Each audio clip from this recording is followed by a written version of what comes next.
Hi, room 5. On one of our last videos we were learning about these, weren't we? Do you remember what this is called? A clock. It's a clock. Now let's remember some things. This hand is really big. So what do we call this one again? It's the big hand, isn't it? This is the big hand. This one is the little hand. Now let's see, I'm going to point my big hand straight up to the 12. I'm going to point my little hand to the 5. That tells me it must be 5 o'clock. I'm going to keep my big hand pointing straight up, and I'm going to point my little hand to the 7. So what time is it? 7 o'clock. I saw in some of the photos that you guys posted on Story Park that some of you have clocks and things at home. It's so good to see that you were finding some clocks to work with. But I thought we might make some clocks today. Wonder what we could use to make a clock. For this activity, you're going to need some scissors, and you're going to need at least one pen. You might want some coloured pens as well, or some pencils, or some texters, but you need something to write with. Now for my clock, I'm using a paper plate, because what shape is this paper plate?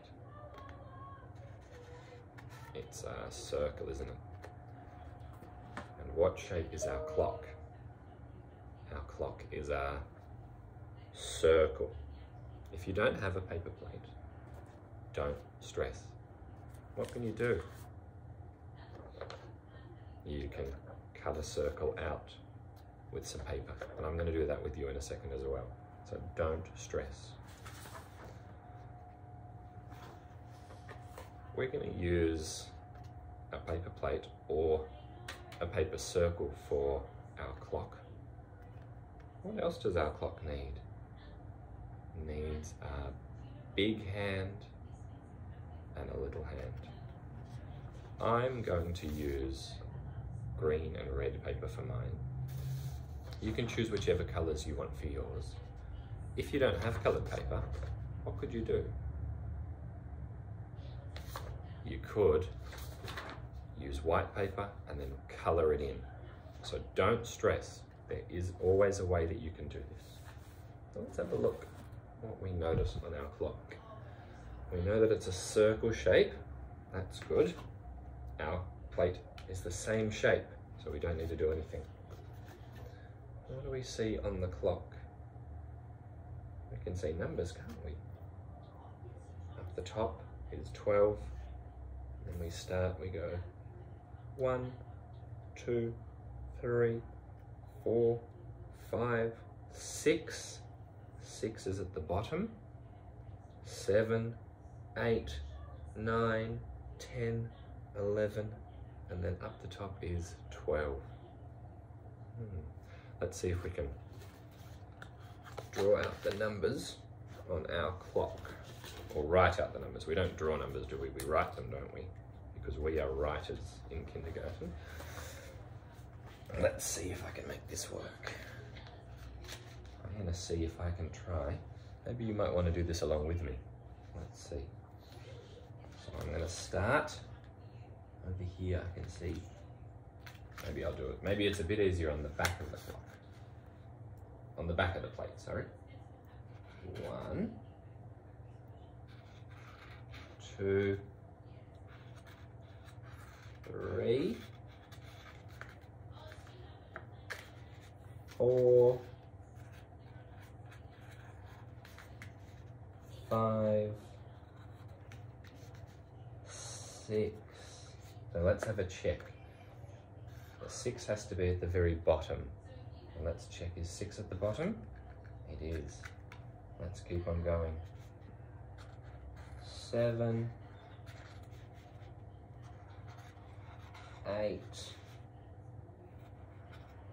9, 10, 11, and then at the very top of your clock well. Now, if you don't get it right the first time, because I know what sometimes happens when I try to make a clock. Sometimes when I try to make a clock, what I do is I start, I go 1, 2, 3, 4, 5, 6, 7, 8, 9, 10, 11, 12. Oh, does that look right? No. Sometimes I accidentally put all my numbers too close together. And it's a bit hard to read that clock, isn't it? So when you're doing your clock, make sure you give your numbers enough space. A clever trick you could do, if it's not too tricky, you could have a look at your clock and you can see, well, the 12 is at the very top. Oh, that's a magnet. And you could put 12 here, and you could have a look and you can see, oh well, what's down the bottom? 6. So let's go to the bottom of our clock and put a 6. And then we know a little bit about where the numbers need to be. And we can add our 1, 2, 3, 4, 5, 6. I've already done my 6, so I don't need to do it again. 7, 8, 9, 10, 11, and then I've already done my 12, so I don't need to do it again. That could be a way you could do it. If you don't have a paper plate, don't stress. Don't stress. I'm going to show you what you can do. You can get a piece of paper, and then you can get something to trace. So I'm going to put my plate here, and I'm going to, see, let's rub off this. Let's trace, ready? So I'm putting my paper plate in, my bowl in the middle of my plate.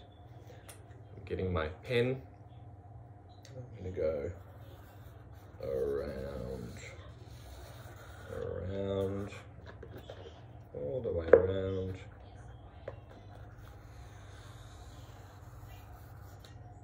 And now, when I take the bowl away, what shape are we going to see? A nice big circle. And then I can use these guys, my scissors, to cut it out. Let's have a look. Let's carefully cut out my circle. Are your scissors like my scissors? Or are your scissors bigger than my scissors? Or are your scissors smaller than my scissors? My scissors have black on the handle. I wonder what colour your scissors are. At Kinder, most of our scissors are red and green, aren't they? Red for our right hand, green for our left hand. There we go. Let's do the numbers on this clock as well. We might do the trick. So this is going to be the top of my clock. So I'm going to write a number 12. I know this is going to be the bottom of my clock. So I'm doing a 6. Now I'm going to fill in the rest of the numbers. 1, 2, 3, 4, 5, 6. I don't need to do another 6, do I? 7, 8, 9, 10, 11, 12. So, we have two clocks. We've got our paper clock and our paper plate clock. They're both missing something. They're both missing their hands, aren't they? I'm going to use, I think I'm going to use green paper to make my big hand. So I'm going to see if I can draw a big arrow. There we go, one big arrow. Now I'm going to cut my arrow out. Let's see if I can cut around my arrow. Can you see I'm leaving a little bit of space? Because I don't want it to be too skinny. I'm trying to cut around. There we go, there's my big hand. So I have to make sure the next hand is smaller because the next hand is the small hand, isn't it? So what I could do, I could measure. I could put my big hand here, and then I could draw my next hand and I can make sure it's smaller. So let's see, I'm going to start at the same spot, I'm going to go up, and then I'm going to stop here. Is that smaller? It is, isn't it? It's much smaller. So I'm going to cut in the same way around my small hand. Let's cut around my small hand. I wonder what colour you're going to choose for your hands on your clock. Maybe you might choose two the same colour. Maybe you might choose two that are a different colour. Lots of ideas.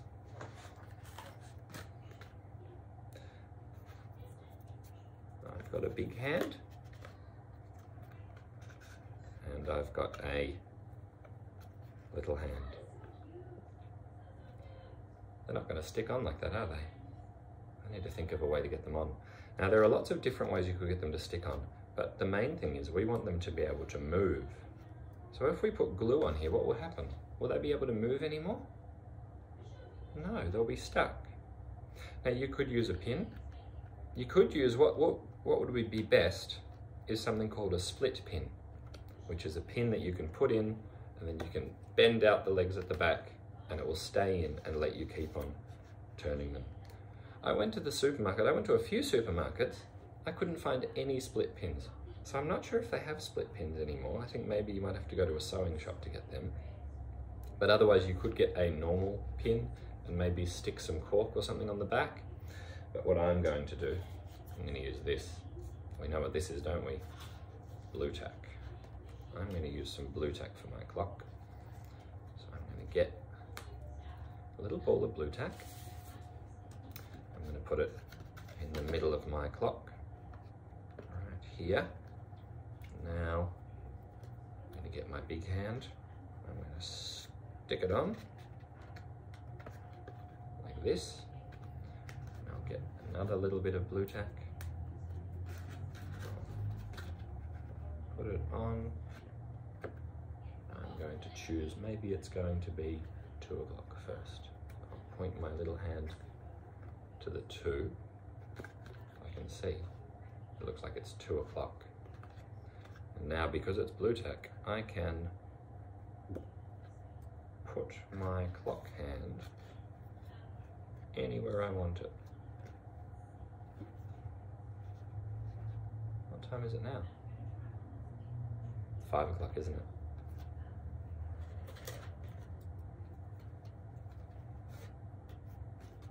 What time is it now? It's 9 o'clock, isn't it? Let's put my hands on my other clock so you can see what it will look like if you use this clock.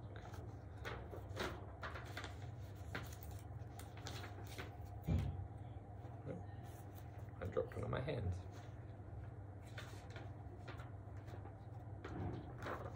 What time is it now? Big hand is pointing up to the 12. The small hand is pointing down to the 6. It's 6 o'clock. You could decorate your clock if you want to. You could draw flower in the middle, you could draw a sun in the middle, you could draw your family, you could just give it some interesting colours. Maybe you could do lots of different colours. You could do all one colour. You might draw some of your favourite dinosaurs. You might draw some circles around all the numbers. There are lots and lots of different ideas that you could do when you're making your clocks. There might be different things you might use. Maybe you might use cardboard. Lots of different ideas. So I hope you have fun making a clock today, and I look forward to seeing photos of them all on Story Park. Thanks for listening. Bye-bye.